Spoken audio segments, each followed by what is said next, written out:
உங்களுக்கு வேறு ஆப்ஷனே கிடையாது. தைரியத்தை வளர்த்து கொள்வதை தவிர உங்களுக்கு வேறு ஆப்ஷனே கிடையாது. தைரியம் ஏன் வரமாட்டேங்குதுன்னா, இறைவன் கண்ணுக்கு தெரியல, அதனால் தைரியம் வரமாட்டேங்குது. ஆனால் நீங்கள் இப்போ இதுக்கு தான் ப்ராக்டிஸ் பண்ணணும். கண்ணுக்கே தெரியலனாலும் அவன் தான் கண்ணுக்கு தெரிகிற எல்லாத்தையும் இயக்குறான். கண்ணுக்கு தெரியாத இடங்களிலும் இருப்பதும் அவன்தான், கண்ணுக்கு தெரிந்த இடங்களில் இருப்பதும் அவன்தான். அவனைத்தான் நான் நம்ப வேண்டும்ன்ற தன்மைக்கு எப்போ வரீங்களோ கொஞ்சம் கொஞ்சமாக மனதைரியம் ஜாஸ்தியாகிட்டே போகும். கையை தூக்கிட்டு சரண்டர் ஆக மாட்டீங்க, தைரியமாகவும் இருக்க மாட்டீங்க. ஒன்று தைரியமாக போய் ஃபேஸ் பண்ணணும் ஒவ்வொரு பிரச்சனையும். இல்லை என்னால் முடியல இறைவா நீ பார்த்துக்க, நான் அந்த இடத்துக்கு போகிற வரைக்கும் என் வேலை, அங்கே இருக்கிற பிரச்சனைக்கு எனக்கு சம்மந்தம் இல்லை, நீ எதாவது மேஜிக் பண்ணி மாற்றி விட்டுரு, இதுக்கு எனக்கு சம்மந்தம் இல்லை, தைரியமாக போய் அப்ரோச் பண்ணணும். இப்போ நான் என்ன கேட்குறேன்னா, இத்தனை கேம் விளையாடும் போது நல்லா புரிஞ்சுக்கணும், இத்தனை கேம் விளையாடும் போது அதுக்கு ஒரு பயிற்சி தேவைப்படுது, ஒரு முயற்சி தேவைப்படுது, ஒரு ப்ராக்டிஸ் தேவைப்படுது. எஸ்ஆர்னோ? வாழ்க்கைன்றதை பற்றி மட்டும் எப்படி எதுவுமே தெரிஞ்சுக்காமல் எப்படி நீங்கள் வாழ்வீங்க, எப்படி விளையாடுவீங்க? வாழ்க்கைன்றது பெரிய கேம்.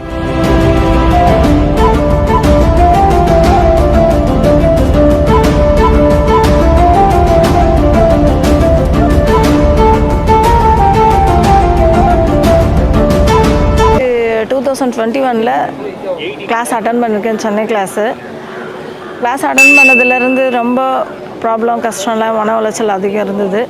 வந்து கிளாஸ் அட்டன் பண்ணதில் 100% சாட்டிஸ்ஃபேக்ஷனாக இருந்தது, திருப்தி. அதுக்கப்புறம் நான் யூடியூப் சேனல்லாம் மகாவிஷ்ணு ஐயா அது நிறையா பார்த்துட்ருக்கேன். இது வரைக்கும் தியானமும் பண்ணிகிட்டே இருந்தால் கூட நல்லா இருக்குது, திருப்தியாகவும் இருக்குது. மேலும் மேலும் வந்து பார்க்கணுன்னு கடவுள்கிட்ட வேண்டிகிட்டு இருக்கேன். பிடிச்சிருக்கு. இவர் பேசுகிற அது நமக்கு அட்ராக்ட் ஆகுது. நல்லா தியானம் பண்ணணும் அப்படின்ற மாதிரி இருக்குது. ரொம்ப நன்றிங்க. உங்களுக்கு வேறு ஆப்ஷனே கிடையாது. தைரியத்தை வளர்த்து கொள்வதை தவிர உங்களுக்கு வேறு ஆப்ஷனே கிடையாது. தைரியம் ஏன் வரமாட்டேங்குதுன்னா, இறைவன் கண்ணுக்கு தெரியல, அதனால் தைரியம் வரமாட்டேங்குது. ஆனால் நீங்கள் இப்போ இதுக்கு தான் ப்ராக்டிஸ் பண்ணணும். கண்ணுக்கே தெரியலனாலும் அவன் தான் கண்ணுக்கு தெரிகிற எல்லாத்தையும் இயக்குறான். கண்ணுக்கு தெரியாத இடங்களிலும் இருப்பதும் அவன்தான், கண்ணுக்கு தெரிந்த இடங்களில் இருப்பதும் அவன்தான். அவனைத்தான் நான் நம்ப வேண்டும்ன்ற தன்மைக்கு எப்போ வரீங்களோ கொஞ்சம் கொஞ்சமாக மனதைரியம் ஜாஸ்தியாகிட்டே போகும். இது பெரிய சீக்ரெட், சாதாரணமாக எடுத்துக்காதீங்க. உங்கள் தைரியத்தில் தான் உங்களோட ஞானமே இருக்குது. தைரியம் ரொம்ப இருக்கணும். பயந்தவனுக்கு ஒருபோதும் இறைவனின் அனுகிரகம் கிடைக்காது. அப்படி இல்லை அப்படின்னா நீங்கள் தைரியப்படலைனாலும் பரவாயில்ல, வெள்ளந்தியாக இருந்துடணும். வெள்ளந்தியான இருக்கிறதுனா என்ன? ஒரு குழந்தை போல இருந்துடணும். கையை தூக்கிட்டு சரண்டர் ஆயிடணும். ரெண்டுமே பண்ண மாட்டீங்க. கையை தூக்கிட்டு சரண்டர் ஆக மாட்டீங்க, தைரியமாகவும் இருக்க மாட்டீங்க. ஒன்று தைரியமாக போய் ஃபேஸ் பண்ணணும் ஒவ்வொரு பிரச்சனையும். இல்லை என்னால் முடியல இறைவா நீ பார்த்துக்க, நான் அந்த இடத்துக்கு போகிற வரைக்கும் என் வேலை, அங்கே இருக்கிற பிரச்சனைக்கு எனக்கு சம்மந்தம் இல்லை, நீ எதாவது மேஜிக் பண்ணி மாற்றி விட்டுரு, இதுக்கு எனக்கு சம்மந்தம் இல்லை, தைரியமாக போய் அப்ரோச் பண்ணணும். ரெண்டுமே இல்லை, பயந்துக்கிட்டே இருக்கீங்க.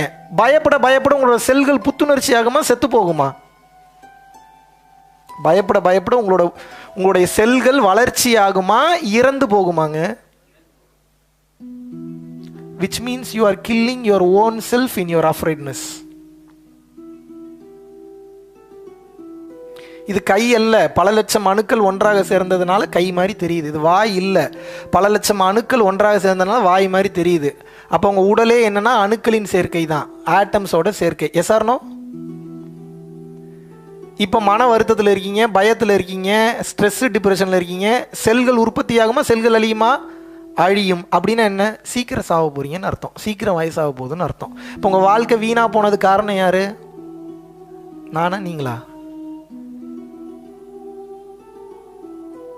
தீதும் நன்றும் பிறர் தர வாரா அப்படின்னா என்ன அர்த்தம்?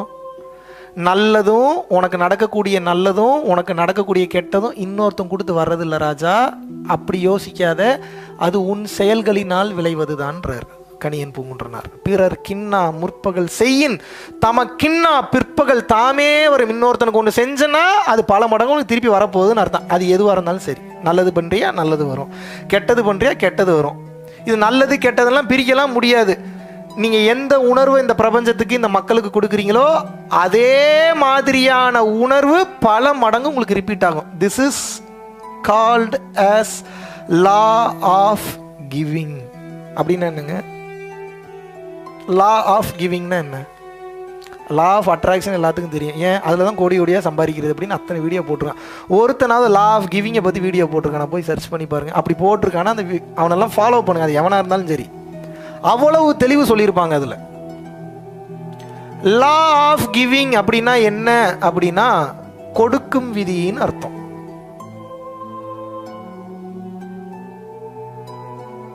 இந்த பிரபஞ்சத்தில் வாழ்றீங்க. இந்த பிரபஞ்சத்தில் வாழும்போது இந்த பிரபஞ்ச சட்டதிட்டங்களுக்கு உட்பட்டு செயல்படுறீங்க.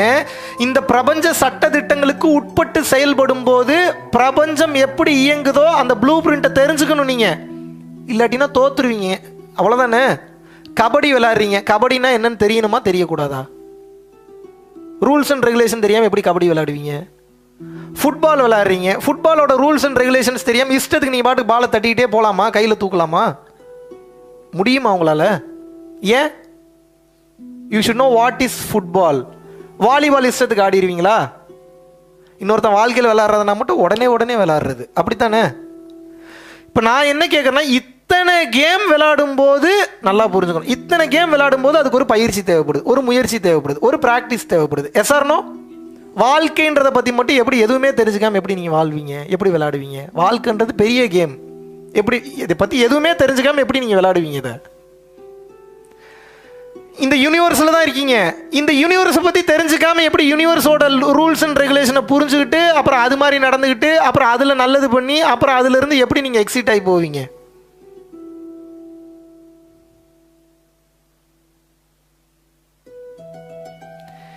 இந்த ஹாலுக்கு வர்றதுக்கு ஒரு என்ட்ரன்ஸ் இருக்குது. என்ட்ரன்ஸ் எங்கே இருக்குன்னே தெரில. எப்படி வெளியே போவீங்க? இப்போ நீங்கள் வெளியே போகிறீங்க, டோர் இல்லை, என்ன பண்ணுவீங்க?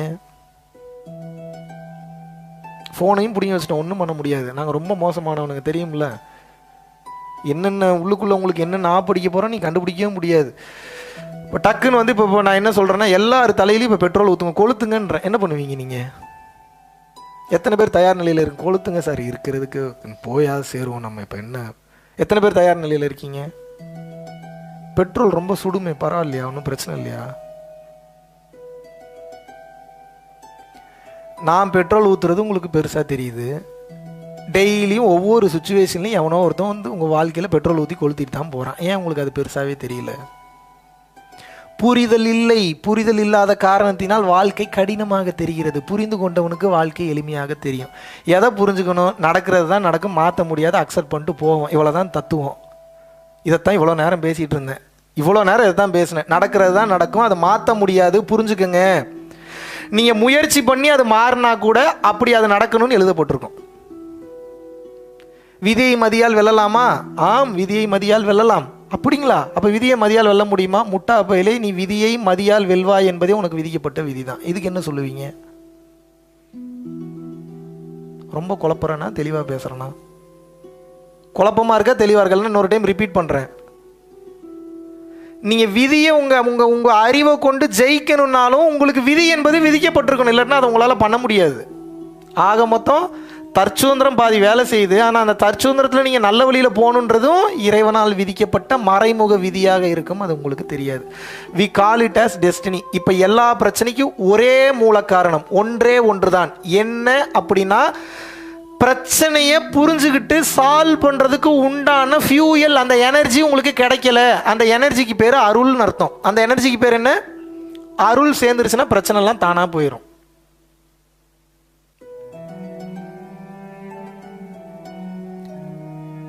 நீங்கள் என்ன எதிர்பார்க்குறீங்க அப்படின்னா, ரிசல்ட்டை மட்டும் எதிர்பார்க்குறீங்க. ரிசல்ட்டுக்கு உண்டான முயற்சி யாருமே எடுக்கிறது இல்லை. எப்படி? பிறவி என்பது பெரும் கடல்ன்றார் திருவள்ளுவர். சொல்றாரா இல்லையா? பெரும் கடல்ங்கிறார். இப்போ நான் என்ன கேட்குறேன்னா, இப்போ ஸ்ரீலங்காவில் இந்த கொலம்போல இருக்கக்கூடிய இந்த கடலில் நீச்சல் அடித்து அமெரிக்கா போய் எந்திரிச்சிருவீங்களா நீங்கள்? அவ்வளோ பெரிய திறமைசாலி யாராவது இருக்கீங்களா? கப்பல் கிடையாது, போட்டு கிடையாது, எதுவும் கிடையாது. நீங்கள் என்ன பண்ணணும்? இங்கே முங்கி எந்திரிக்கிறீங்கன்னா வெளி நீச்சல் போடுங்க, உள் நீச்சல் போடுங்க, சொர்க்கு போடுங்க, பேக் நீச்சலில் போங்க, பேக் டைவ் எதில் வேணால் போங்க. ஆனால் உங்களுக்கு நோ சப்போர்ட். அமெரிக்கா போய் எந்திரிக்க முடியுமா? அப்போ கடல் எவ்வளோ பெருசு? பிறவியை அப்படி மீன் பண்ணுறாரு திருவள்ளுவர். பிறவி பெருங்கடல்ங்கிறார். கடல்னு சொல்ல, பிறவி பெரும் கடல்ங்கிறார், ஓஷன்றார். அவர் சீன் சொல்லல, அது என்னன்னு சொல்றாரு? சமுத்திரம்ங்கிறாரு. பிறவி பெருங்கடல், நீந்துவர் நீந்தார் இறைவனடி சேராதார்.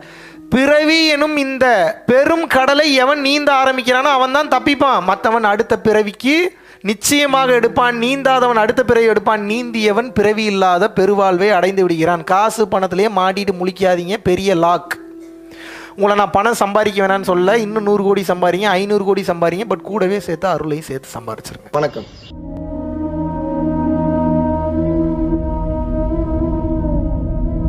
பரம்பொருளின் கருணையினால உங்களுடைய இடைவிடாத அன்னதானத்திற்கு நீங்கள் அனுப்பப்பட்ட பணத்தின் மூலியமாக பல லட்சம் உயிர்களுக்கு இது நாள் வரைக்கும் சாப்பாடு கொடுத்துருக்கோம். ஸோ கொரோனாலேருந்து ஆரம்பித்து ஒரு நாள் கூட விடாமல் பல உயிர்களுக்கு வஸ்திர தானங்களாக இருக்கட்டும், படிக்க முடியாதவங்களுக்கு கல்வித்தொகை கட்ட முடிய விஷயங்களாக இருக்கட்டும், இல்லை ஸ்போர்ட்ஸ் ரீதியாக விளையாடக்கூடிய நல்ல மாணவர்களை அனுப்பி வைக்கக்கூடிய விஷயங்களாக இருக்கட்டும், அதை தொடர்ந்து பார்த்தீங்கன்னா ரெகுலராக மந்த்லி பேசிஸில் ஏழை குழந்தைகளுக்கு க்ரோசரிஸ் கொடுக்கறதாக இருக்கட்டும், இல்லை அவங்களுக்கு பார்த்தீங்கன்னா சேம் அவங்க விருப்பப்படுறவங்களுக்கு வீட்டு துணிமணிகள், வீட்டுக்கு தேவைப்படக்கூடிய மற்ற பொருட்கள் வாங்கி கொடுக்கறதாக இருக்கட்டும், எல்லா உதவிகளும் பார்த்தீங்கன்னா உங்களோட உதவினால தான் போயிட்டு இருக்கு. சாது சிதம்பர சுவாமிகள் வளநாட்டார் ஒரு வார்த்தை சொல்லுவார், பசித்தோர் முகம்பார் பரம்பொருள் அருள் கிட்டும் அப்படின்னு சொல்லுவார். வள்ளல் பெருமானும் ஜீவகாருண்யம் உள்ள சம்சாரிகளுக்கு எப்பேற்பட்ட சூழ்நிலையிலும் பார்த்தீங்கன்னா அவங்களோட லாபம் தடைபடாது, தொழில் பிரச்சனைகள் நிவர்த்தியாகும், அதை தொடர்ந்து வாழ்க்கையில குடும்ப பிரச்சனைகள் விலகும், அதுபோக குழந்தை சம்பந்தமான பிரச்சனைகள் எதுவாக இருந்தாலும் இந்த அன்னதானத்திற்காக நீங்கள் செய்யக்கூடிய ஒவ்வொரு ரூபாயும் அது உங்களுக்கு நிச்சயமாக புண்ணியமாக சேரும். புண்ணியத்தை கடந்த நிலையில் முக்தி பாதைக்கும் அது நிச்சயமாக உங்களை வழிநடத்தும். அதனால் உங்களுக்கும் உங்கள் குடும்பத்தாருக்கும் வழங்க வேண்டுகிறேன் குருவின் பரிபூர்ண அருளாசிகள். குரு கடாட்சம்.